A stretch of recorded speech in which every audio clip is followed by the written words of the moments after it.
Bihar board द्वारा matric का sent up का परीक्षा होने जा रहा है और हिंदी का ओरिजिनल क्वेश्चन पेपर मेरे पास आ चुका है पहले ही। तो फटाफट से आइए आपको बता देते हैं कि इसका सही उत्तर क्या होगा, जिससे आप परीक्षा में जाएं तो आप फटाफट से करके चले आएं। और ऑब्जेक्टिव के साथ साथ सब्जेक्टिव भी बताने वाले हैं। बहुत ही शानदार सेंटअप एग्जाम में क्वेश्चन पूछा गया है, बहुत ही जबरदस्त। आपको बताना चाहेंगे कि आप अगर आप हिंदी का परीक्षा देने जाएंगे तो आपका विषय कोड 101 रहेगा। ये मेरे पास ओरिजिनल क्वेश्चन पेपर आ चुका है। इसमें बता दें कि सर कुल प्रश्नों की संख्या कितनी रहेगी, क्योंकि काफी बच्चे कंफ्यूज रहते हैं कि इस वर्ष कितने क्वेश्चन पूछा जाएगा। बता दें आपको कि सेंटअप एग्जाम में 106 क्वेश्चन पूछा गया है, जिसमें 100 क्वेश्चन यानी कि 100 ऑब्जेक्टिव क्वेश्चन पूछा गया है, जिसमें से मात्र 50 क्वेश्चन ही सॉल्व आपको करना है। तो 100 ऑब्जेक्टिव क्वेश्चन का उत्तर आपको बताने वाले हैं। और ये ऑब्जेक्टिव क्वेश्चन बता दें, यहां से आपका फाइनल एग्जाम में भी क्वेश्चन आपका उठेगा, यानी कि पूरा वीडियो आपको वॉच करना है और जल्दी से कॉपी और कलम निकालिए और इसका उत्तर लिख डालिए और जाकर के परीक्षा में धमाल मचा दीजिए। चलिए, और उसके बाद से सब्जेक्टिव की बात करते हैं। तो सब्जेक्टिव आपका 6 क्वेश्चन पूछा जाएगा, जिसमें से आपको मात्र 3 प्रश्न का ही जवाब देना होगा और ये 100 नंबर का परीक्षा होता है, ये तो सबको पता ही है। इसके लिए 3 घंटे 15 मिनट का समय दिया जाएगा, ये बहुत अच्छी बात है। चलिए अगले हम बात करते हैं फटाफट से क्वेश्चन की कि क्वेश्चन क्या कह रहा है। लेकिन उसके पहले अभी तक वीडियो को लाइक नहीं किया, जल्दी से लाइक करो, फटाफट से चैनल को सब्सक्राइब कर लो, क्योंकि आगे से जितने भी आपका ये क्वेश्चन पेपर है उसका सबका आंसर की हमारे पास मिलेगा, सब्जेक्टिव के साथ साथ ऑब्जेक्टिव का भी, यानी कि सभी सब्जेक्ट का सबसे पहले, और वो भी सही, क्योंकि काफी लोग तो बताएंगे ही लेकिन बहुत सारे लोग जो होते हैं वो गलती बता देते हैं जल्दी के चक्कर में। तो देखिए आपको 50 क्वेश्चन ही सॉल्व करना है। सबसे पहला क्वेश्चन देखिए कितना बढ़िया क्वेश्चन पूछा गया है, बहुत ही शानदार क्वेश्चन पूछा गया है बिहार बोर्ड के सेंटअप परीक्षा में। क्वेश्चन क्या है जल्दी लिख लीजिए इसका आंसर। जाति प्रथा को श्रम विभाजन मान लिया जाए तो यह स्वाभाविक विभाजन नहीं है। यह पंक्ति किस शीर्षक पाठ की है? बताओ फटाफट से बताओ। तो बताए थे आपको, बिल्कुल इसका राइट जवाब क्या हो जाएगा, बिल्कुल इसका राइट जवाब क्या हो जाएगा। चलिए यहां पे दिया गया है 20 के दांत भारत से हम क्या सीखें, ठीक ना, और नौबत खाने में इबादत, इसमें से कोई नहीं होगा। इसका जो राइट जवाब होगा वह राइट जवाब आपको बताना चाहेंगे वो जगह आपका ये आपका श्रम विभाजन और जाति प्रथा, ठीक है, जो कि ऑप्शन नंबर 4 है। लेकिन जो बच्चे भेजे हैं इसका कट चुका है ना, ऑप्शन कट चुका था। चलिए यानी ऑप्शन नंबर आपका डी होगा। अगले क्वेश्चन की बात करते हैं। अगला क्वेश्चन कह रहे कि मदन और कासू के बीच झगड़ा क्यों हुआ था? मदन और कासू के बीच झगड़ा क्यों हुआ था? अरे लट्टू खेलने के लिए झगड़ा हुआ था, ये को पता है ना। देखो सेंटअप एग्जाम में क्वेश्चन पूछ दिया गया। देखिए लट्टू खेलने के लिए क्या हुई थी, ऑप्शन हो जाएगा ए नंबर। क्लियर समझ रहे हैं आप? चलिए अगले प्रश्न की बात करते हैं। अगला प्रश्न कह रहा है कि किसकी खोज से हमारी ऐतिहासिक चेतना में नया अध्याय जुड़ गया? बहुत बढ़िया क्वेश्चन है। संस्कृति की, अंग्रेजी की, उर्दू की या फिर हिंदी की? बताओ फटाफट से। बिल्कुल, तो हो जाएगा संस्कृत की, ठीक है। क्या हो जाएगा? संस्कृत की। क्या हो जाएगा? ऑप्शन ए नंबर हो जाएगा। ये सेंटअप परीक्षा का ओरिजिनल क्वेश्चन पेपर है, फैला दो, जल्दी फैला दो। और आपको बता दें कि जो मेरे गुरु हमें पढ़ाए थे ना, उनको हम लेकर के आ चुके हैं अपने प्लेटफॉर्म पे, और उनका वीडियो बहुत ज्यादा आपको मिलना शुरू हो जाएगा। और आप अब जो होगी शिक्षा में एक और क्रांति आएगी, बिल्कुल। और इस साल आपको एकदम सिक्का उछल चुका है मेरे प्यारे साथियों। अब हेड भी आपका होगा और टेल भी आपका होगा। जबरदस्त रिजल्ट लाना है आप सभी को। अगला है कि जहाज के डेक पर खड़े कितने वर्ष के सर जोन्स ने देखा कि सूर्य अपरांत सागर में डूब रहा है? ये बहुत जबरदस्त क्वेश्चन है। बता दें कि इस वर्ष जो क्वेश्चन पूछा गया ना, ये थोड़ा सा हाई लेवल का पूछा गया है, ठीक ना। ये देखिए इसका आंसर होगा 35 वर्ष के। थोड़ा सा कठिन क्वेश्चन आया है, इसका मतलब हो गया ना थोड़ा सा आपको मेहनत करने की जरूरत है। कोई नहीं, आपको सब कुछ हम कराने वाले हैं, टेंशन आपको नहीं लेना है। बस आप चैनल का सब्सक्राइब कर लीजिए और कंटिन्यू क्लास कीजिए। आपको 500 ऑब्जेक्टिव का सीरीज ऑब्जेक्टिव का और 250 क्वेश्चन का आपको सब्जेक्टिव करा देंगे, उसी से फाइनल एग्जाम में भी आएगा क्वेश्चन। अगला है कि हजारी प्रसाद द्विवेदी को किस रचना पर साहित्य अकादमी पुरस्कार प्राप्त हुआ था? बताओ, इस सेंटअप एग्जाम में क्वेश्चन पूछा गया तो होता आलोक पर्व। क्या हुआ था? आलोक पर्व। देखिए नया क्वेश्चन मिल रहा है आपको, ध्यान दीजिएगा। यानी कि पढ़ने की बहुत जरूरी है, ये जरूरत है, अच्छी तरह से पढ़ने की बहुत जरूरत है, ठीक ना, नहीं तो नंबर अच्छा नहीं आएगा यार। बिल्कुल, जब हमने सेंटअप क्वेश्चन का पेपर सेंटअप एग्जाम का क्वेश्चन पेपर देखा ना, तो सोच में पड़ गया कि ऐसा क्वेश्चन कैसे आ सकता है। अगला है कि उच्च खलता पशु की प्रवृत्ति है, स्व का संबंध मनुष्य का स्वभाव है। यह पंक्ति किस शीर्षक पाठ की है? ये बहुत बढ़िया क्वेश्चन है। देखिए बहुत सारा क्वेश्चन इसमें क्या होगा ना, आपको नहीं समझ में आएगा, क्योंकि थोड़ा सा हाई लेवल का क्वेश्चन पूछ दिया गया है इस वर्ष, यानी पढ़ने की थोड़ी सी ज्यादा जरूरत हो गई है इस वर्ष। कोई दिक्कत नहीं, आपको हम उस तरीके से तैयारी करा देंगे, दिक्कत नहीं होगा। इसका आंसर होगा ऑप्शन नंबर डी। अगला प्रश्न कह रहा है कि महमूद गजनवी के बाद के किन शासकों ने अपने सिक्कों पर नागरी शब्द खुदवाया? ये देखो क्वेश्चन कितना बढ़िया एकदम किताब के बीच में से उठाया गया है। इसका राइट जवाब होगा कि मोहम्मद गोरी अलाउद्दीन खिलजी के शेरशाह ने, यानी ऑप्शन क्या हो जाएगा इसका ए नंबर होगा। क्लियर। अगले प्रश्न की बात करते हैं। अगला प्रश्न कह रहा है कि बेतमा दान पत्र कब का है। बेतना दान पत्र कब का है, इसका सब्जेक्टिव बताएंगे, सब्जेक्टिव ही लिख लीजिएगा, मेरे वेबसाइट से मिल जाएगा और इसका डायरेक्ट पीडीएफ भी डाउनलोड कर सकते हैं, मैं आपको सब कुछ बताने वाला हूं। चलिए, तो इसका राइट जवाब हो जाएगा 1020, यानी कि 10-20 हो जाएगा इसका राइट जवाब। क्लियर। याद कर लो या कॉपी पे लिख लो और जाओ एकदम फटाफट से कर लो, हूँ बहु क्वेश्चन आएगा, सबका एक ही क्वेश्चन आएगा, बदलेगा नहीं, इतना बात ध्यान रखिएगा। चलिए, ये ओरिजिनल क्वेश्चन पेपर है। अगला है कि कुहासा शीर्षक कहानी संग्रह किस लेखक की रचना है। देखो कितना अंदर अंदर से क्वेश्चन उठाया गया है सेंटअप एग्जाम में, कितना अंदर अंदर से, है ना। तो ये हो जाएगा आपका अमरकांत जी का, क्या हो जाएगा अमरकांत जी का। चलिए अगले प्रश्न की बात करते हैं। क्या क्वेश्चन पूछ दिया गया, कह रहा है कि निर्मला ने किसे फटी पुरानी दरी दे दी थी। निर्मला ने, क्वेश्चन है कि निर्मला ने किसे फटी पुरानी दरी दे दी थी, तो इसका राइट जवाब हो जाएगा बहादुर को दे दी थी। बहादुर वाला चैप्टर पढ़े थे ना, बहादुर कहां का रहने वाला था, नेपाल का रहने वाला था। उसको घर से क्यों बाहर निकाल दिया गया, चोरी के इल्जाम में लगा दिया गया, लेकिन वो चोरी नहीं किया था। अगले प्रश्न की बात करते हैं। अरे अभी तक चैनल को सब्सक्राइब नहीं किया तो कंजूसी क्यों कर रहे, फटाफट से पहले चैनल को सब्सक्राइब करो, वीडियो को लाइक करके दोस्तों में शेयर करो, जल्दी से फैला दो हर एक बच्चे के पास। अगला क्वेश्चन, निर्मला ने किसे फटी पुरानी चादर दे दी थी, ये तो हम लोग जान लिए। चलिए अगला है कि अंग्रेज कवि टेनिसन ने किस लैटिन कवि पर कविता लिखी थी। ये देखो क्वेश्चन, तो इसका राइट जवाब होगा वर्जिल। ऑप्शन क्या हो जाएगा, ए नंबर हो जाएगा। क्लियर, ऑप्शन क्या हो जाएगा, ए नंबर हो जाएगा। अगले प्रश्न की बात करते हैं, कह रहे कि बिरजू महाराज को संगीत भारती में कौन लाया। ये देखो कितना जबरदस्त क्वेश्चन है। बिल्कुल क्या हो जाएगा इसका राइट जवाब बताओ फटाफट से। बिल्कुल वो तक कपिला जी लेके आए थे उनको, कौन लेके आए थे, कपिला जी लेके आए थे। क्या हो जाएगा ऑप्शन बी नंबर। तो चलो नोट कर लो और देखो इस सेंटअप एग्जाम से ही पता चल जाएगा कितना जबरदस्त क्वेश्चन पूछा जा रहा है। इसका मतलब हो गया पढ़ने में बहुत मन लगाना पड़ेगा ना। चलो कोई दिक्कत नहीं, अब आपके अंदर खून नहीं जुनून दौड़ना चाहिए मेरे प्यारे साथियों। अगला क्वेश्चन पूछ दिया गया है सेंटअप एग्जाम में, ओरिजिनल सेंटअप एग्जाम का क्वेश्चन पेपर है कि आंद्रे बेत्रा, रेनेसा और पाल एलुआर ने मिलकर कितनी संयुक्त कविताएं आबिनियों में रहकर लिखी थी। ये ऐसा क्वेश्चन आया है ना कि बच्चे का दिमाग घूम जाएगा, काफी सारे टीचर का भी दिमाग घूम जाएगा कि अरे बाप रे कहां से क्वेश्चन उठा दिया है बिहार बोर्ड ने। इसका ऑप्शन क्या हो जाएगा, सी नंबर हो जाएगा। ये तो सेंटअप एग्जाम में जब इस तरीके से क्वेश्चन आ रहा है तो समझो कि फाइनल एग्जाम में तो कैसा क्वेश्चन है। लेकिन डरना नहीं है, डरा नहीं रहे हैं। देखिए आपको बता रहे हैं, समझा रहे हैं कि बढ़िया से पढ़िए, क्योंकि अब अच्छे से पढ़ने की जरूरत है। अगला है पेड़ पर कमरा शीर्षक कहानी संग्रह किसकी रचना है। ये किसकी रचना है, ये आपका हो जाएगा विनोद कुमार शुक्ल जी की रचना है। और अब कहिएगा सर कहां से उठा रहा है, देखो बताते हैं कहां से उठा रहा है। जो हिंदी है ना, हिंदी में जो जीवन परिचय लिखा गया होता है लेखक का, उसी लेखक के बीच में से उठाया जा रहा है क्वेश्चन। ये ध्यान दो, यानी कि वो सारा चीज आपको बढ़िया से पढ़ना है तभी जाकर समझ में आएगा। ऊपर पढ़ोगे तो फिर दिक्कत हो जाएगा, समझ रहे हो ना। बिल्कुल। चलो अगला क्वेश्चन है कि प्रख्यात शास्त्रीय गायिका गिरिजा देवी की जीवन और संगीत साधना पर यतीन्द्र मिश्र द्वारा लिखी गई पुस्तक निम्न में से कौन है। ये देखो क्वेश्चन, काफी सारे बच्चे कहेंगे अरे बाप रे कहां से क्वेश्चन आए तो हम लोग को समझ में नहीं आ रहा है। इसका जवाब होगा ऑप्शन बी नंबर, गिरिजा। क्या हो जाएगा, गिरिजा। कोई नहीं, अब इस तरीके से होगा तैयारी और शिक्षा में होगा क्रांति जबरदस्त तरीके से। अगला क्वेश्चन, टेंशन नहीं लेना है बस सिर्फ आपको। शहनाई और काशी से बढ़कर कोई जन्नत नहीं इस धरती पर हमारे लिए, यह कथन जो है वह किसका है। बताओ तो, बड़ा जबरदस्त क्वेश्चन है। ये कथन किसका है, ऑप्शन हो जाएगा सी नंबर, बिस्मिल्लाह खां का ये कथन है। किसका कथन है, ये बिस्मिल्लाह खां का कथन है। ये ओरिजिनल क्वेश्चन पेपर है आपका सेंटअप एग्जाम का। देखो कैसा क्वेश्चन पूछा गया है आपके एग्जाम में। अगला देखो क्वेश्चन कह रहा है कि वकालत की पढ़ाई के लिए गांधी जी कहां गए थे। वकालत की पढ़ाई के लिए बताओ तो, बिल्कुल वो गए थे लंदन गए थे। लंदन गए थे, कहते थे कि मेरे पास पैसा नहीं है, घूमने के लिए लंदन जा रहे हैं, पढ़ने के लिए, घूमने नहीं पढ़ने के लिए लंदन जा रहे हैं। शिक्षा और संस्कृति शीर्षक पाठ साहित्य की कौन सी विद्या है, बताओ तो फटाफट से। देखिए यहाँ पे शिक्षा शास्त्र है, संस्मरण है, काव्य है या फिर निबंध है। देखिए ये एक प्रकार का शायद निबंध है ना, थोड़ा सा मैं कंफर्म नहीं हो रहा है, इसका निबंध ही आंसर होना चाहिए, ऑप्शन नंबर डी।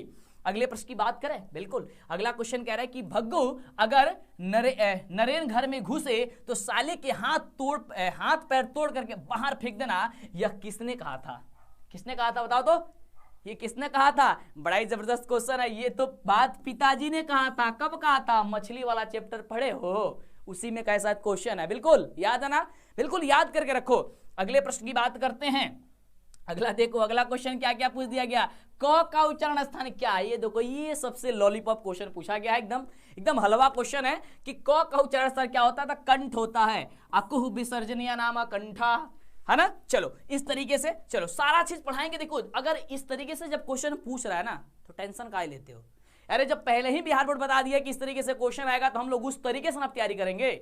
अब तो सारा जबरदस्त तैयारी होगा ना, बिल्कुल। तो जो भी अब पीछे किए ना किए उसको भूल जाओ, आज से भूल जाओ और देखो क्वेश्चन कैसा पूछा गया है। एग्जाम में तो पढ़ के करके आओ, इसको फटाफट से पास हो जाओगे। पूरी एकदम मेरी सपोर्ट है, क्योंकि जब सही बता दे रहे हैं पहले ही, एग्जाम से पहले ही, तो सही करके आओगे ही। चलो अगला, और देखिए इन सभी क्वेश्चन को याद कर लेना, यहां से भी क्वेश्चन फाइनल में उठेगा, ठीक है ना। अगला है कि जिन स्वरों का उच्चारण नाक और मुंह से होता है और उच्चारण में लघुता रहती है, उन्हें कहते हैं, उन्हें क्या कहते हैं? बड़ा बढ़िया क्वेश्चन है। तो उन्हें हम लोग कहते हैं अनुनासिक कहते हैं। क्या कहते हैं? अनुनासिक कहते हैं। ऑप्शन क्या हो जाएगा? डी नंबर हो जाएगा। क्लियर? क्या हो जाएगा? डी नंबर हो जाएगा। अगले क्वेश्चन की बात करें, अगला क्वेश्चन है कि अहंकार शब्द का संधि विच्छेद क्या होगा? अहंकार शब्द का संधि विच्छेद क्या होगा? जल्दी से बताओ। बिल्कुल, तो अहंकार का होता अहम धनकार, अहम धनकार। ऑप्शन क्या हो जाएगा? ए नंबर हो जाएगा। और देखो हम 6 बजे क्लास लाइव नहीं ले पाए, क्यों नहीं ले पाए? क्योंकि तुम लोग के लिए क्वेश्चन सेट मतलब कि बना रहे थे कि कैसे वीडियो बनाया जाए बच्चों को, ताकि उनका सेंटअप एग्जाम है। तो ध्यान रखना, 6 बजे की क्लास हम निर्धारित किए हैं लाइव क्लास, और एक क्लास आपका 7:30 बजे का होगा, जो कि ये पीएम में होगा। इसे आप जरूर ज्वाइन होइएगा। लेकिन अभी आपका सेंटअप एग्जाम चल रहा है, सेंटअप एग्जाम दीजिए। सेंटअप एग्जाम के लिए क्वेश्चन पेपर आपको सभी सब्जेक्ट का बताएंगे, टेंशन नहीं लेना है, ठीक है ना। चलो ये कहां पे चलेगा? ये मेरे ही यूट्यूब चैनल डीएलएस एजुकेशन पे चलेगा ना। बिल्कुल, किस पे चलेगा? मेरे चैनल डीएलएस एजुकेशन। मेरा नाम मंटू सर, आप सभी जानते हैं, ठीक है ना। क्लियर? चलिए बात करते हैं अगले क्वेश्चन की। अगला देखिए क्वेश्चन क्या पूछा गया है कि निम्न में से शुद्ध शब्द कौन है? निम्न में से शुद्ध शब्द कौन है बताओ। तो निम्न में से शुद्ध शब्द पहचानना है। तो देखिए प्रणाम, प्रणाम जो लिखा गया ना, ये आपका शुद्ध लिखा गया है। क्या हो जाएगा? क्लियर? B number. अगला देखिए क्या पूछा गया सेंटअप एग्जाम में, जल्दी जल्दी देख लो। मोहन शब्द कौन संज्ञा है? अरे सब्जेक्टिव भी बताएंगे, टेंशन मत लो, सब्जेक्टिव बता देंगे, लिख लेना एग्जाम में, सेंटअप में पास तो हो जाओगे। लेकिन सबसे जबरदस्त तैयारी तो करना है, बिहार टॉपर तो बनना ही बनना है, क्योंकि अब सिक्का उछल चुका है। अब हेड भी आपका होगा और टेल भी आपका होगा, उसकी तैयारी जबरदस्त करना है। क्योंकि आपको पता है कि लगभग मुझे 60 से 65 दिनों के लिए जाना जाता है। 60 से 65 दिन में ऐसी तैयारी आपको कराते हैं कि मत पूछिए। बताओ क्वेश्चन है कि मोहन शब्द कौन संज्ञा है? याद कर लेना, मोहन जो शब्द है वो आपका व्यक्तिवाचक संज्ञा। क्यों? क्योंकि यहाँ पे किसी व्यक्ति का नाम आ चुका है। अगले प्रश्न की बात करें, अगला है कि चित्र शब्द कौन लिंग है? चित्र शब्द कौन सा लिंग है? स्त्रीलिंग, पुल्लिंग, उभयलिंग, इनमें से कोई नहीं। याद करना, याद करना, ये है पुल्लिंग। क्या हो जाएगा? पुल्लिंग हो जाएगा। ऑप्शन हो जाएगा बी नंबर, लिख लेना। इसका पीडीएफ भी बता देते हैं कैसे मिलेगा, कहां पे मिलेगा, ऑब्जेक्टिव सब्जेक्टिव कहां पे मिलेगा, कैसे वायरल क्वेश्चन मिलेगा। तो टेंशन मत लो, पूरा वीडियो वॉच करो। भाप शब्द है, भाप शब्द क्या है बताओ? तत्सम, तद्भव, तद्भव, तत्सम, देशज या फिर विदेशज। भाप, तो भाप शब्द जो है वो आपका तत्सम शब्द है। कैसा शब्द है? तत्सम हो जाएगा। अगला देखिए, हो सकता है कि जल्दी जल्दी में कहीं हमसे भी एक दो को आंसर गलती हो जाए, तो भैया परेशान मत होइएगा, क्योंकि बहुत जल्दी आपका आंसर हम करा रहे हैं। देख रहे हो, पंडित शब्द का स्त्रीलिंग रूप क्या होगा? पंडित शब्द का, वैसे मेरी कोशिश है गलती ना होगा। पंडित शब्द का स्त्रीलिंग रूप क्या होगा? पंडित शब्द का, अरे तो पंडिताइन आप लोग नहीं कहते हो? पंडित जी के औरत को क्या कहते हैं? पंडिताइन। ऑप्शन क्या हो जाएगा? B number. क्लियर? अगले प्रश्न की बात करें, अगला कह रहा है कि मछुए ने मछली मारा किस कारक का उदाहरण है? मछुए ने मछली मारा, यह किस कारक का है? यह कर्म कारक का है। इससे भी पता चल जाएगा कि कर्म कर रहा है। ऑप्शन हो जाएगा डी नंबर। अगला है कुछ लड़के खेल रहे हैं, किस विशेषण का उदाहरण है? कुछ लड़के क्या कर रहे हैं? खेल रहे हैं। यह संख्यावाचक हो जाएगा। क्या हो जाएगा? कुछ लड़के खेल रहे हैं, कुछ यानी कि संख्या आ गया। ऑप्शन क्या हो जाएगा? बी नंबर हो जाएगा। क्लियर? बात करें अगले प्रश्न की। अगला प्रश्न यहीं पे है, कह रहा है कि क्रियाओं के व्यापार की निरंतरता को कहते हैं। बड़ा बढ़िया क्वेश्चन है ना, कि क्रियाओं के व्यापार की निरंतरता को क्या कहते हैं? तो उसे हम लोग कहते हैं वर्तमान काल। क्या कहते हैं? वर्तमान काल कहते हैं। ऑप्शन हो जाएगा सी नंबर। क्या हो जाएगा? सी नंबर रसगुल्ले। अगले प्रश्न की करें बात तो ये रहा क्वेश्चन बड़ा ही जबरदस्त कि चिड़िया शब्द क्या है। ये original sent up question, original sent up परीक्षा का क्वेश्चन पेपर है। ये समझो कि कितना जबरदस्त जबरदस्त क्वेश्चन पूछा गया है। चिड़िया शब्द तद्भव है, तद्भव। और आपको बता दें कि जो भी बच्चे टारगेट रखते हैं कि मेरा नंबर 450 नंबर से प्लस आएगा, उनके लिए सबसे जरूरी 3 गो सब्जेक्ट है, मत भूलना, लिख लो। हिंदी याद कर लो, बता देते हैं, 1 मिनट देख लो। हिंदी, संस्कृत और उसके बाद से मैथ। जिसका ये 3 गो सब्जेक्ट मजबूत हुआ, समझो कि वो बिहार बोर्ड के टॉपर में अपना नाम लिखवा लिया। अगर इसको छोड़ेंगे तो गड़बड़ हो जाएगा। लेकिन तुम लोग को बार बार देखते हैं क्या पढ़ते हो, साइंस पढ़ते हो, सोशल साइंस पढ़ते हो। अरे यार, साइंस और सोशल साइंस में तो कई गो सब्जेक्ट मिल करके बना होता है, और दूसरी चीज उसमें प्रैक्टिकल होता है, तो प्रैक्टिकल भी होता है और उसमें 3-4 गो सब्जेक्ट होता है। काइली उसमें उतना माथापेची करते हो। रिजल्ट बनाना है तो इन 3 सब्जेक्ट पे ध्यान दो, तब आएगा रिजल्ट जबरदस्त। ठीक ना। अगले प्रश्न की बात करें, कह रहा है सपूत शब्द में कौन उपसर्ग है? अब उपसर्ग कौन होता है? जो शब्द के पहले आते हैं, शब्द के पहले जोड़ करके उसका पूरा अर्थ बदल देते हैं। तो उपसर्ग सपूत में, तो सपूत में स जुड़ गया है, पूत में स जुड़ गया है, तो क्या बन गया है? शपूत बन गया है। क्या बना है? सधन पूत भी कह सकते हैं इसे। शपूत में क्या जुड़ गया है? पूत में स जुड़ गया है, तो सपूत हो गया है। क्लियर। अगले प्रश्न की बात करें, राष्ट्र शब्द का विशेषण क्या होगा? राष्ट्र शब्द का विशेषण कह रहा राष्ट्रीय, राष्ट्रीय, राष्ट्रीय या राष्ट्रीयता या फिर राष्ट्रीय, तो होता है राष्ट्रीय। क्या होता है? राष्ट्रीय होता है। ऑप्शन हो जाएगा बी नंबर। क्या अभी तक आपने लाइक नहीं किया है वीडियो का? अरे यार, इतने गजब तरीके से आपको बता रहे हैं और सबसे पहले बता रहा है कितना मेहनत हुआ है इस वीडियो के पीछे, वो हम जानते हैं। तो यार लाइक कर दो और मीठा मीठा कमेंट करो फटाफट से। नीचे जरूर आप लोग कमेंट कीजिएगा, शेयर जरूर कीजिएगा। अग्नि शब्द का विलोम क्या होगा? सभी सब्जेक्ट का बताएंगे, टेंशन मत लो। अग्नि शब्द का विलोम, अग्नि माने आग, आग का विलोम पानी, क्या हो जाएगा? पानी यानी कि जल। ऑप्शन क्या हो जाएगा? D number. समझ रहे हो? चलिए अगले प्रश्न की बात करें कि गुरु नानक क्या कहते हैं?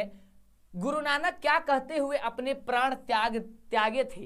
ये देखो, कहोगे कि ये कैसा कैसा क्वेश्चन आ रहा है जी। गुरु नानक क्या कहते हुए अपना प्राण त्यागे थे, ये बात बताओ। तो कहे थे वाह गुरु। क्या बोले थे? वाह गुरु। ऑप्शन हो जाएगा ए नंबर। सब कोई हे राम बोलता है, वह वाह गुरु बोले थे। ऑप्शन ए होगा। अगले प्रश्न की बात करें, गुरु नानक का जन्म कब हुआ था? गुरु नानक जी का जो जन्म हुआ था वह कब हुआ था? उनका जन्म हुआ था 1469 में। कितना कब हुआ था? 1469 ईस्वी में हुआ था। ये बात दिमाग में बैठा लो या कहीं कॉपी कलम ले करके लिख लो, या फिर इसका पीडीएफ भी बता देते हैं कहां पे मिलेगा।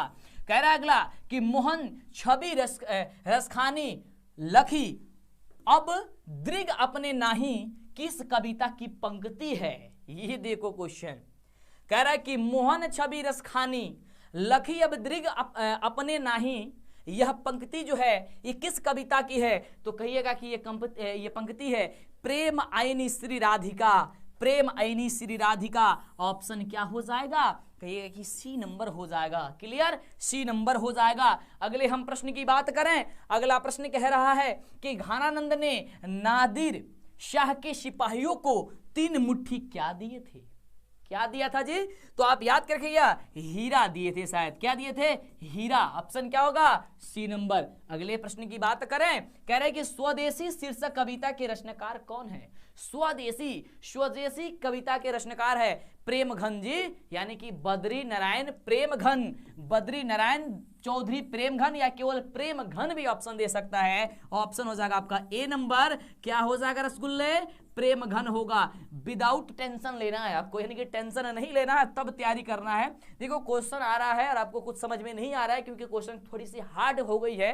बिहार बोर्ड जो सेंटर एग्जाम ले रहा है और बिहार बोर्ड खुद क्वेश्चन सेट किया है, तो इसमें आपको परेशान नहीं होना। उस ढंग से और उस तरीके से हम तैयारी करा देंगे, आपको टेंशन नहीं लेना है।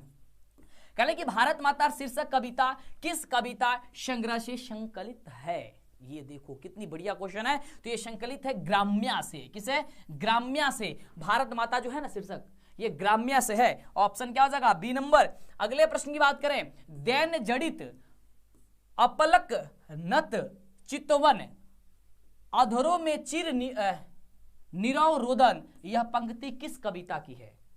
क्वेश्चन बड़ा थोड़ा सा उटपटांग लग रहा है आपको, क्योंकि कविता है दैन जड़ित अपलक नत चितवन अधरों में चिर निरव रोदन, यह पंक्ति किस कविता से है? तो यह पंक्ति लिया गया है भारत माता से ही। किससे लिया गया है? भारत माता से ही लिया गया है। अगला क्वेश्चन है, कह रहे कि परशुराम की प्रतीक्षा किसकी रचना है? परशुराम की प्रतीक्षा किसकी रचना है? याद करिएगा या लिख दीजिएगा कि रामधारी सिंह दिनकर जी की रचना है। ऑप्शन क्या होगा? आपका डी नंबर हो जाएगा। क्लियर? कैसा होगा? तो डी नंबर होगा। अगले प्रश्न की बात करें, अगला प्रश्न है, कवि रामधारी सिंह दिनकर के अनुसार जनतंत्र के देवता कौन है? कौन है जनतंत्र के देवता?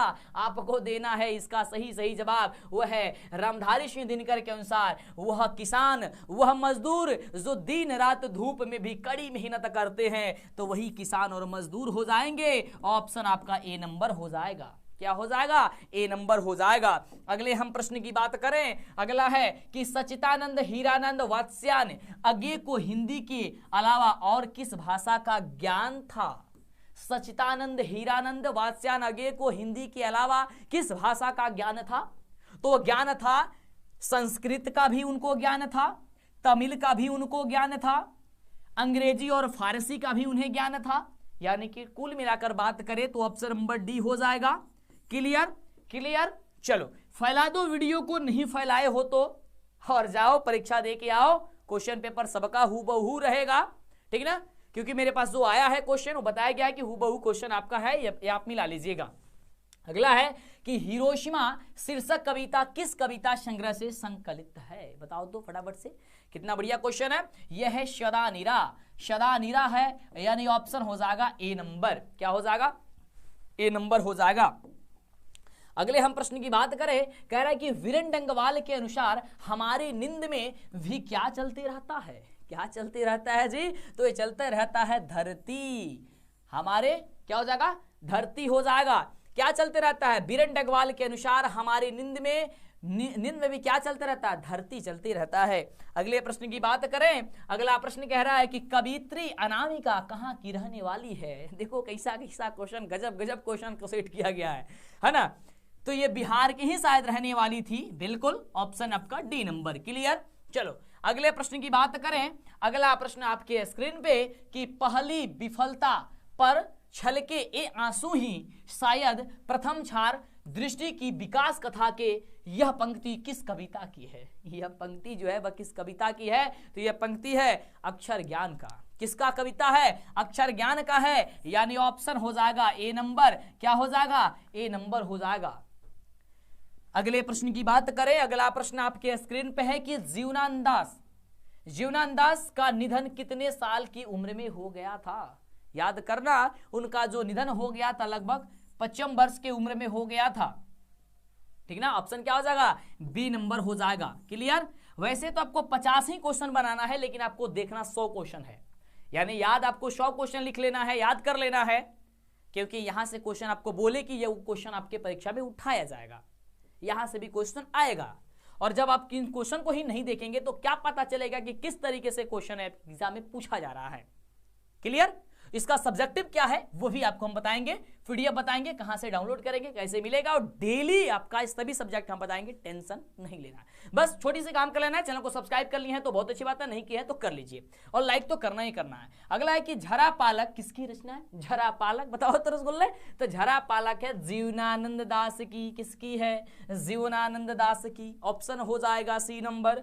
अगले प्रश्न की बात करें, अगला प्रश्न है कि जीवनानंद दास बंगला के किस काल के प्रमुख कवि हैं? किस काल के प्रमुख कवि हैं? तो रविंद्र काल के कवि हैं। ऑप्शन क्या हो जाएगा? डी नंबर हो जाएगा। बिल्कुल, तो इस तरीके से आपको सभी क्वेश्चन याद करना है और टेंशन नहीं लेना है। अगला है कि टेल्स ऑफ ऑलमाइटी क्या है? टेल्स ऑफ अलमाइटी जो है वह क्या है, आपको ये बताना है। 4 ऑप्शन दिया गया है। कह रहा है कि काव्य संग्रह, या फिर कहानी संग्रह, या फिर ये निबंध संग्रह, या फिर आपका उपन्यास। इसका राइट जवाब होगा ये आपका कहानी संग्रह। क्लियर। अगले प्रश्न की बात करें। अगला प्रश्न है आपके स्क्रीन पे कि रेनर मारिया रिल्के का कब जन्म हुआ था। और पढ़ने में क्या मजा आता है, तो पढ़ने में जब हमसे मजा आता है यार तब कमेंट करो ना, मीठा मीठा कमेंट करो। बिल्कुल ऑप्शन क्या हो जाएगा आपका, सी नंबर हो जाएगा। कैसा होगा, सी नंबर होगा। क्या होगा, 1875 होगा। क्या होगा, 1875 ईस्वी होगा। क्लियर। अगले प्रश्न की बात करें। अगला प्रश्न है अपना उल्लू सीधा करना मुहावरे का क्या अर्थ है। आजकल सब कोई अपना अपना उल्लू सीधा करने में लगा हुआ है। इसका मतलब सब कोई अपना अपना काम करने में लगा हुआ है। बिल्कुल। तो ऑप्शन क्या हो जाएगा, अपना काम निकालना। क्या हो जाएगा, अपना काम निकालना। बिल्कुल। तो इस तरीके से कहानी के माध्यम से भी समझोगे ना तो क्लियर हो जाएगा और दिक्कत कुछ नहीं होगा। अगले प्रश्न की बात करें। याद रहे सेंटर परीक्षा चल रहा है, इसलिए हम 6 बजे आपका लाइव टेस्ट नहीं ले पाए हैं, लेकिन आगे से कंटिन्यू ही रहेगा। सेंटअप एग्जाम आप दीजिए और इसमें बेहतरीन रिजल्ट भी इसमें भी लाइए, और आगे तो आपका फाइनल एग्जाम में धमाल करना ही करना है, क्योंकि बिहार बोर्ड तो अब आपके नाम होने वाला है। अगला क्वेश्चन, जो व्याकरण जनता है के लिए है वह शब्द है। ये बहुत बढ़िया क्वेश्चन है और इसका राइट जवाब होगा कि यह व्याकरण व्याकरण व्याकरण होगा। ऑप्शन क्या होगा, ऑप्शन होगा सी नंबर। क्लियर। क्या होगा, सी नंबर होगा। अगले प्रश्न की बात करते हैं। अगला प्रश्न ये रहा, कह रहा है कि पति शब्द का पर्यायवाची। पर्यायवाची का मतलब एक शब्द के लिए बहुत सारा शब्द का प्रयोग किया जाए। तो पति को क्या क्या कहते हैं आप लोग, तो पति को कहते हैं यहां से तो वल्लभ भी कहते हैं उन्हें। क्या कहते हैं, वल्लभ, यानी ऑप्शन डी नंबर। अगला प्रश्न कह रहा है बड़ा ही जबरदस्त है कि, तो अगला नंबर प्रश्न बड़ा ही शानदार प्रश्न है और प्रश्न कह रहा है कि निम्न में शुद्ध वाक्य कौन है। शुद्ध वाक्य बताना है और यहां से क्वेश्चन आपके एग्जाम में बिल्कुल टकराएगा। बताओ तो फटाफट से 65 का जवाब क्या होगा, जल्दी से बताओ क्या होगा ऑप्शन इसका, कि प्रधानाध्यापक लड़कों का चुनाव करेंगे। ऑप्शन क्या हो जाएगा, बी नंबर हो जाएगा। क्लियर। बात करें अगले क्वेश्चन की। ये रहा अगला क्वेश्चन आपके स्क्रीन पे कि बिजली चमकती है किस वाक्य का उदाहरण है। बिजली चमकती है यह किस वाक्य का उदाहरण है। बड़ा ही जबरदस्त क्वेश्चन पूछा गया है। यह आपका राइट जवाब होगा संयुक्त वाक्य की। किसकी वाक्य की, तो संयुक्त वाक्य की। ऑप्शन होगा बी नंबर। अगले हम प्रश्न की बात करें। कह रहा है कि बरगद और पीपल की घनी छांव से हमें बहुत सुख मिला। इस वाक्य में पदबंध क्या है। ये देखो क्वेश्चन, मतलब इतना जबरदस्त और इतना थोड़ी सी कठिन हो गई है आपके लिए। बिल्कुल, ये थोड़ी मैट्रिक के बच्चों के लिए इस वर्ष ऐसा क्वेश्चन नहीं पूछना चाहिए था। वो भी क्या करे, लगभग 10-12 साल से क्वेश्चन पूछते पूछते पगला गया है सब टीचर, है ना। क्वेश्चन कुछ छूटा ही नहीं है, सारा क्वेश्चन पूछ दिया है। तो थोड़ा सा उठाएगा क्वेश्चन इधर उधर से, तो परेशान मत होना है, आपको टेंशन नहीं लेना। क्या होगा, डी नंबर होगा।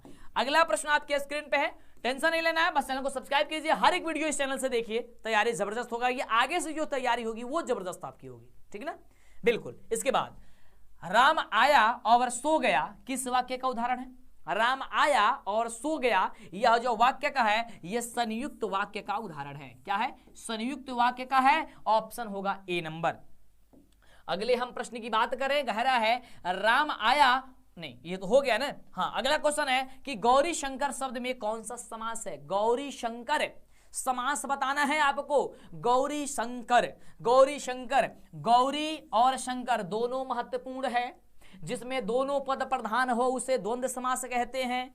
तो क्या हो जाएगा रसगुल्ले, तो गौरी भी महत्वपूर्ण है। क्या है, गौरी, गौरी गणेश चाहे गौरी शंकर जो भी हो, ये आपका द्वंद्व समास होता है। गौरी भी महत्वपूर्ण है, शंकर भी महत्वपूर्ण है। क्या हो जाएगा, द्वंद्व समास हो जाएगा। अगले प्रश्न की बात करें। अगला प्रश्न देखो 70 नंबर प्रश्न, यहां पे देखो, इसको जूम करते हैं ना। चलो 70 नंबर प्रश्न हम सभी क्या कह रहा है कि लोहा शब्द का विशेषण क्या होगा।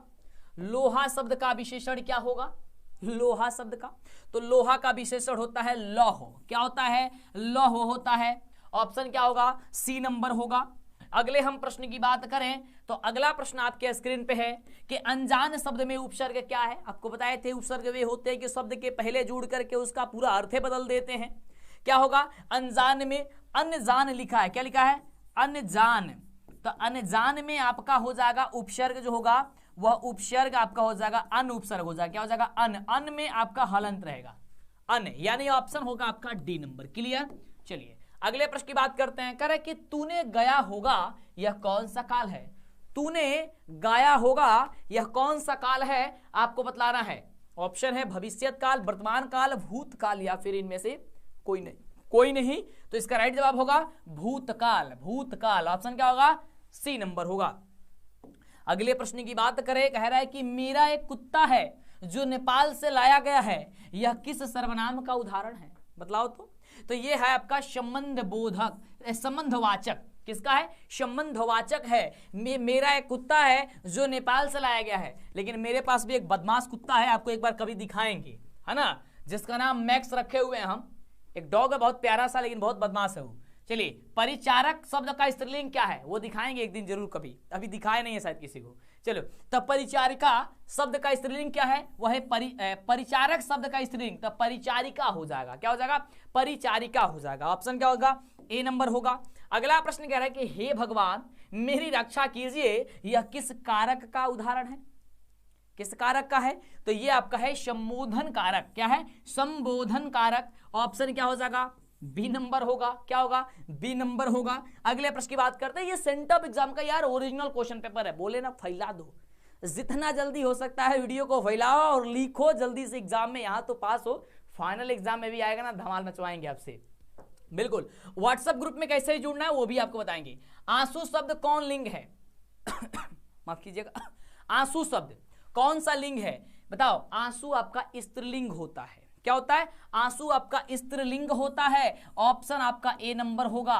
क्लियर, आंसू क्या होता है, स्त्रीलिंग होता है, ऑप्शन ए होगा।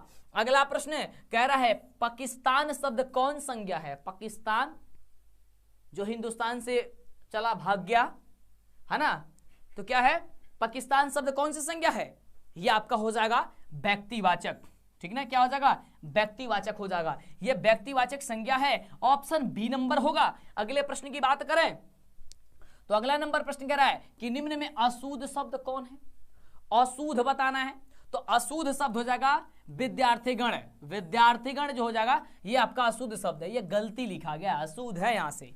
अगले प्रश्न की बात करें, सीमांत शब्द का संधि विच्छेद क्या होगा रसूल, सीमांत शब्द का स्त्रीलिंग, तो सीमांत शब्द का स्त्रीलिंग होगा सीमा धन अंत, क्या होगा सीमा धन अंत, धन यानी कि प्लस अंत होगा, सीमांत होगा। ऑप्शन होगा डी नंबर। अगले प्रश्न की बात करें, कह रहा है कि अड़ा का उच्चारण स्थान क्या होगा, अड़ा का उच्चारण स्थान क्या होगा, तो यार अड़ा का उच्चारण स्थान होगा मुर्दा, मुर्दा होगा, मृधा, मृधा होगा। ऑप्शन क्या हो जाएगा अड़ा, अड़ा का मृधा होता है मृधा, ऑप्शन क्या होगा ए नंबर। अगले प्रश्न की बात करें, जिनके उच्चारण में श्वास पूर्व से अल्प मात्रा में निकलने और जिसमें हकार जैसी ध्वनि नहीं होती उन्हें क्या कहते हैं, क्या कहते हैं, उन्हें हम लोग कहते हैं अल्प प्राण व्यंजन, क्या कहते हैं अल्प प्राण व्यंजन कहते हैं। ऑप्शन आपका बी नंबर होगा, क्या होगा बी नंबर होगा। अगले प्रश्न की बात करें और आपको पता है कि सबसे पहले क्वेश्चन जैसे ही वायरल होता है, बोले थे ना काफी सारे बच्चों को पहले पढ़ा देते थे भी बोले थे कि जैसे ही क्वेश्चन पेपर आएगा सबसे पहले हम बता देंगे, जाकर के लिख के आना, बिल्कुल। और देखो लेके आ चुके हैं सबसे पहले, और इसी प्रकार आगे से जितना भी क्वेश्चन पेपर मेरे पास आएगा सबसे पहले आपका हेल्प करेंगे हम, बिल्कुल। पढ़ाते भी उतने भी एकदम खामोशी से हैं, लेकिन आपको बता भी देते हैं कि अगर क्वेश्चन पेपर वायरल होता है तो वो भी आपको बता दें, क्योंकि मेरा मानना है कि अगर किसी एक डिस्ट्रिक्ट में क्वेश्चन पेपर वायरल हो जाए तो वहां के बच्चे केवल पास हो जाएंगे, अच्छे से नंबर ला लेंगे, और आपका पूरा साल बर्बाद हो गया ना। आप पढ़ के कितना बढ़िया से पढ़े थे और क्वेश्चन पेपर आपको नहीं मिला तो फिर आपको गड़बड़ है ना। इसलिए जब उसको मिलता सबको मिले, है ना, नहीं मिलता किसी को तो ना मिले, ये होनी चाहिए, है ना। तो मेरी बस यही रहती है।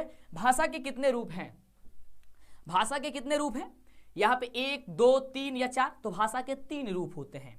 कौन रूप होते हैं, भाषा के 3 रूप होते हैं। ऑप्शन आपका सी होगा। अगले प्रश्न की बात करें, कह रहा है कि माँ जी सोने जैसा बेटा पैदा किया, ऐसा किसने कहा था। माँ जी आपने सोने जैसा बेटा पैदा किया था, यह बात किसने कहा था, तो यह मंगमा ने कहा था। कब कहा था, जब उसके घर वह जाती थी, लेखक के घर, और अपना दुख सुख कहा करती थी मंगमा। मंगमा एक जो है वह खुले दिल की व्यक्ति थी, खुली दिल की औरत थी, सारा बात कह डालती थी लेखक की पत्नी से। और वहीं पे उन्होंने बात कहा था, माँ जी सोने जैसा बेटा पैदा किया है आपने। ये सारा चीज पढ़ाएंगे यार, कोई दिक्कत होने वाली नहीं है। और देखिए इसलिए आपको कहानी सुनना बहुत जरूरी है। देख रहे हैं ना, कहानी से क्वेश्चन उठाया जा रहा है। अगला है, सीता को किसने रसमलाई भेजा था? रसमलाई का मतलब रसगुल्ला। रसगुल्ला किसको भेजा था? सीता को रसमलाई किसने भेजा था? अरे पता है ना सीता की कहानी, धरती कब तक घूमेगी। तो नारायण की पत्नी जो थी ना, वो उसके लिए क्या भेजी? रसमलाई भेजी थी, जिसके लिए झगड़ा हुआ। पता है ना क्या क्या झगड़ा हुआ था? एक माँ थी, 3 बेटे थे, फिर भी वह दो वक्त की रोटी के लिए तरसती थी। बड़ा जबरदस्त कहानी है, धरती कब तक घूमेगी। वर्णिका चैप्टर का सबसे लास्टवा चैप्टर है वर्णिका किताब का। अगला है, किसे अपने मृत पति पर बहुत गुस्सा आया? उसके पति मर गए थे लेकिन बहुत गुस्सा आया। कब गुस्सा आया था? जब वह पपाती को लेके गई थी बली अमाल। कहां? अस्पताल में। जब अस्पताल में पपाती को लेके गई थी, क्योंकि उसको मेनिंजाइटिस रोग था। अब वो अस्पताल में लेके गई, वो तो एक अनपढ़ थी, उसके पास ना पैसा था ना उसके पास शिक्षा था। लेकिन बड़े अस्पताल में क्या होता है, कभी इस रूम से उस रूम में जाओ, कभी यहां पर्ची दिखाओ, कभी ये काम करो, कभी वो काम करो, माने तमाम ऐसे चीजें होती है। और जो लोग पढ़ा लिखा नहीं है, समझदार नहीं है, उसको बोल दिया गया कि इस नंबर वाले कमरे में जाइए। अब उसको क्या पता है कौन का क्या नंबर होता है, पढ़ा लिखा नहीं है, तो फिर समझ में नहीं आएगा। तो वो उनके पति मर गए थे, तब उनको इस बात पे बहुत गुस्सा आया था, है ना। ऑप्शन क्या होगा? C number. अगला है कि बेटी को अस्पताल में नहीं बेटे के घर छोड़े जा रही हैं, ऐसा मानिएगा। यह पंक्ति किस शीर्षक पाठ की है? ये कौन कहे थे? ये डॉक्टर साहब कहे थे। कब? जब मंगू को अस्पताल में भर्ती की जाने वाली थी। मंगू जब गई थी, पागल थी मंगू, कितने वर्ष की थी ये आपको पता होनी चाहिए। ये सारा क्वेश्चन उठाता है आपके एग्जाम में। तो यह बेटे को अस्पताल में नहीं बेटे के घर छोड़े जा रही हो, ऐसा मानिएगा। यह डॉक्टर साहब कहे थे। यह पंक्ति, लेकिन यह बात नहीं पूछ रहा है कि किसने कहा था, यह डायरेक्ट पूछ दिया किस शीर्षक पाठ की है। देखो क्वेश्चन कितना जबरदस्त और शानदार उठाया है। ये माँ शीर्षक का पाठ का है। माँ जो कहानी है ना, उससे लिया गया है, ठीक ना। उम्मीद है हमें कि आप लोग चैनल को सब्सक्राइब भी कर दिए होंगे और लाइक भी कर दिए होंगे और कमेंट करके जरूर बता रहे होंगे कि सर बहुत अच्छा मजा आ रहा है पढ़ने में, और इसी तरीके से क्लास कराते रहिए हम लोग के लिए। बिल्कुल। तो शहरों में रोज आकर दही देना और महीने के बाद पैसा लेकर जाना को क्या कहते हैं? देखो ये पहले ही लाइन है, दही वाली मंगमा जो चैप्टर है ना, वो पहला या दूसरा लाइन से ही क्वेश्चन उठा दिया गया है। शहरों में रोज आना और दही बेच करके बाद में पैसा ले जाना, इसको कहते हैं बारी। क्या कहते हैं? बारी। ऑप्शन क्या हो जाएगा? ए नंबर हो जाएगा, उसे कहते हैं बारी। क्लियर। चलिए अगले प्रश्न की बात करें। कह रहा है कि उड़ीसा शहर के वाणिज्य एवं यातायात विभाग में विशेष सचिव कौन थे? बहुत बढ़िया क्वेश्चन है। कह रहा है कि उड़ीसा शहर के वाणिज्य एवं यातायात विभाग में विशेष सचिव थे, वह कौन थे? तो विशेष सचिव थे सातकोड़ी होता जी। कौन थे? सातकोड़ी होता। और ये इनके लेखक कौन है? मतलब किस चैप्टर को लिखे है आपके एग्जाम में, ये आपके किताब में? ढाते विश्वास। ढाते विश्वास कहानी के लेखक है सातकोड़ी होता। वही लक्ष्मी की कहानी जो बाढ़ से ग्रसित थी, बाढ़ वहां और तूफान दोनों आया करता था, वही लक्ष्मी की कहानी लिखे हुए हैं सातकोड़ी होता जी, यानी कि ढाते विश्वास। अगला है, लक्ष्मी के लिए पूर्वज कितना खेत छोड़ गए थे? वही लक्ष्मी की बात आ गई ना। लक्ष्मी के लिए कितना खेत छोड़ के गए थे पूर्वज? तो लगभग 2 बिघा जमीन जो है उनके पूर्वज जो है वो छोड़ करके गए थे, जिसमें किसी भी तरीके से कर्ज तर्ज ले करके उसमें कुछ अन्य जो है उपजाने की कोशिश कर रहे थे, लेकिन कभी सूखा प्रभावित कर दे रहा था तो कभी बाढ़ प्रभावित कर दे रहा था, जिससे काफी ज्यादा समस्या होती थी और वो भूखे की शिकार भी हुआ करते थे। उनके पति का क्या नाम था? लक्ष्मण था। वे कहाँ नौकरी करते थे? आपका वह नौकरी करते थे कोलकाता में। ये सारा चीजें आपको याद होनी चाहिए। अगला है, पपाती किस रोग से पीड़ित थी? देखो पपाती किस रोग से पीड़ित थी, आपको कहानी बोल रहे थे ना, उसमें भी बता दिया था कि मेनिंजाइटिस रोग से थी। यानी कि देखिए यहाँ पे मेनिंजाइटिस रोग दिया गया है, पपाती मेनिंजाइटिस रोग से थी। ऑप्शन होगा आपका डी नंबर। क्लियर। तो हम जो बात बोलते हैं उसमें भी कुछ ना कुछ फर्क ये रहता है। हाँ, तो बातों को ध्यान से सुनिएगा। देखिए हम बोलते हैं कान में ईयरफोन लगाइए, एक शांत जगह बैठिए, वीडियो को कंप्लीट देख डालिए, बिल्कुल मजा आ जाएगा और तैयारी भी हो जाएगी। अगला है, धरती कब तक घूमेगी शीर्षक कहानी का अंत किस घटना में होता है? धरती कब तक घूमेगी यानी कि सीता की कहानी है, जिसमें आपको अभी बताएं हमने कि एक माँ थी, 3 बेटे थे, लेकिन फिर भी 2 वक्त की रोटी के लिए तरसते थे उनकी माँ। तो ये कह रहा है कि यह कहानी जो है वह किस घटना से अंत होता है। तो ये घटना जो है, सीता का पैर जो है वह टूट जाता है, सीता ने घर छोड़ दिया और सीता की मृत्यु हो गई और सीता बीमार हो गई, तो सीता ने अपना घर को ही छोड़ दिया। सीता अपने ही घर में घुटन महसूस करती थी। और यह क्वेश्चन आपके सेंटअप नहीं, आपके फाइनलों में पूछ सकता है कि सीता अपने ही घर में घुटन क्यों महसूस करती थी। तो याद करके रखना, क्योंकि उनके सब कुछ घर पे था, उनके बेटा थे, बहू थे, नाती थे, मतलब कि पोता पोती सब कुछ था, घर फरा फुरा था, मतलब हर चीज था घर में, लेकिन फिर भी 2 वक्त की रोटी उन्हें नसीब नहीं हुआ करती थी अच्छे से। तो इन्हीं के कारण सीता जो है अपने घर में घुटन महसूस करती थी, और यही आपका राइट जवाब हो जाएगा। और इसके अंत में उन्होंने क्या किया, घर को ही त्याग कर दिया, घर को ही उन्होंने छोड़ दिया। अगला है, मां शीर्षक कहानी किस भाषा में लिखी गई है। मां शीर्षक कहानी, वही मंगू वाली कहानी, मां शीर्षक कहानी किस भाषा में लिखी हुई है। तो यह भाषा गुजराती भाषा में लिखी गई है। किस भाषा में है, गुजराती भाषा में है। ऑप्शन नंबर आपका बी हो जाएगा। बोले तेरा 100 क्वेश्चन पूछा जाएगा, जिसमें से मात्र 50 ही बताना है। हम लोग कितने नंबर क्वेश्चन पे पहुंच गए हैं जी, क्वेश्चन नंबर 96 पर। आगे बढ़ते हैं अगले क्वेश्चन की ओर। कह रहा है, कैलाश की पत्नी का क्या नाम है। कैलाश के पत्नी के क्या नाम है। तो कैलाश के पत्नी का नाम था राधा। क्या था, राधा नाम था। ऑप्शन क्या हो जाएगा, सी नंबर। अगले प्रश्न की बात करते हैं। बली अमाल को किसने नंबर वाले कमरे में जाने के लिए कह दिया। बोले थे ना, उसमें ही कहानी समझा रहे थे तभी बताए थे। देखो कहानी समझाते उससे बड़ा सा क्वेश्चन, बहुत सारा क्वेश्चन उठता है। बली अमाल को बोले थे कि नंबर वाले किस नंबर के कमरे में भेज दो या चली जाओ, ऐसा बात हुआ था ना कहानी में। तो बिल्कुल वो कौन भेजते, किस नंबर वाले कमरे में, तो 48 नंबर वाले कमरे में बोला गया था आप चले जाइए। लेकिन उसको तो पढ़ी लिखी नहीं थी, उसको समझ में नहीं आ रहा था, जिसके कारण क्या हुई, उनके अपने पति, मरे हुए पति पे गुस्सा आ गया उसको कि काश अगर वो होते तो ये सारी दिक्कत नहीं होती। 99 नंबर क्वेश्चन, यानी कि सेकंड लास्ट क्वेश्चन आ चुका है हमारे सामने, और आपके भी सामने आ चुका होगा, बिल्कुल आप देख रहे हैं। तो क्वेश्चन कह रहा है कि माजी और उनका पुत्र किस गाड़ी में बैठकर विदा हुए। माजी और उनका पुत्र किस गाड़ी में होकर के विदा हुए थे। इसका राइट जवाब होगा कि बैलगाड़ी में। यार तुम लोग कभी बैलगाड़ी में सवारी किया है, नहीं किया ना। अरे वो टायर बोला जाता है भोजपुरी में बैलगाड़ी, और घोड़ा गाड़ी को टंगा बोला जाता है ना। चलो, काला पानी किनका लोकप्रिय उपन्यास है। काला पानी, काला पानी किनका लोकप्रिय उपन्यास है। सांवरदैया, ईश्वर पेटलिकर, या सात कोड़ी होता, या फिर श्रीनिवास।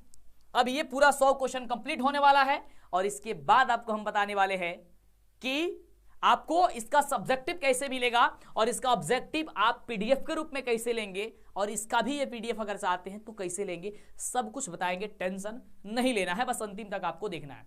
फटाफट से बताओ तो काला पानी किस किन का लोकप्रिय जो है वो उपन्यास है। तो इसका राइट जवाब हो जाएगा कि ईश्वर पेटलिकर जी का है। किसका है, ईश्वर पेटलिकर जी का है। ऑप्शन हो जाएगा बी नंबर। क्लियर। तो अभी तक वीडियो को लाइक नहीं किया था, जल्दी से लाइक कर दीजिए, और चैनल पे पहली बार सब्सक्राइब कर दीजिए, दोस्तों में शेयर कर दीजिए, फैला दीजिए सबके पास। आइए आपको बताते हैं कि आपको सारा चीज कैसे मिलेगा, ऑब्जेक्टिव हो सब्जेक्टिव हो, मेरा वेबसाइट क्या है, मेरा ऐप क्या है। तो इसका पीडीएफ और सेंटअप एग्जाम का और सब्जेक्टिव क्वेश्चन प्राप्त करने के लिए आपको गूगल को ओपन कर लेना है। गूगल के क्रोम ब्राउजर में आपको आकर के सर्च करना है डीएलएस एजुकेशन। यहीं से आप व्हाट्सएप ग्रुप में भी ज्वाइन हो सकते हैं। जैसे आप इसे सर्च करेंगे आपके सामने आएगा डीएलएस एजुकेशन, आपको सिंपल इस पर क्लिक कर देना है, या डीएलएस एजुकेशन ऑफिशियल आएगा। जैसे ही क्लिक करेंगे आपके सामने कुछ इस प्रकार से ये ओपन होगा। ओपन होने के बाद आपको थोड़ा सा नीचे जाना है, और नीचे जाइएगा तो देख सकते हैं यहाँ पे सब चीज लगाया गया है, जैसे कि हिंदी, साइंस, मैथ, साइंस, मतलब सोशल साइंस, संस्कृत, सब चीज लगाया गया है। यानी कि यहाँ पे लिंक दिया गया है, आप यहाँ से डाउनलोड कर सकते हैं, ठीक है ना। तो फटाफट से यहाँ पे डाउनलोड पे आप क्लिक कीजिएगा, और क्लिक करके आप डाउनलोड कर सकते हैं। यहाँ पे ऑब्जेक्टिव सब्जेक्टिव सब कुछ मिलेगा। जैसे इसमें हम क्लिक करेंगे तो ऐड होकर आएगा, तो उसे कट कर देना है, और उसके बाद स्क्रॉल कर लेना है। यहाँ पे आपको सारा चीज मिल जाएगा, ठीक है ना। यहाँ पे सब्जेक्टिव ऑब्जेक्टिव डाउनलोड करने का भी लिंक भी मिल जाएगा। तो आइए फटाफट से सर्च कीजिए। और आपको बता दें कि यहाँ से आप अगर व्हाट्सएप ग्रुप में जुड़ना चाहते हैं, यहाँ से आप क्लिक करके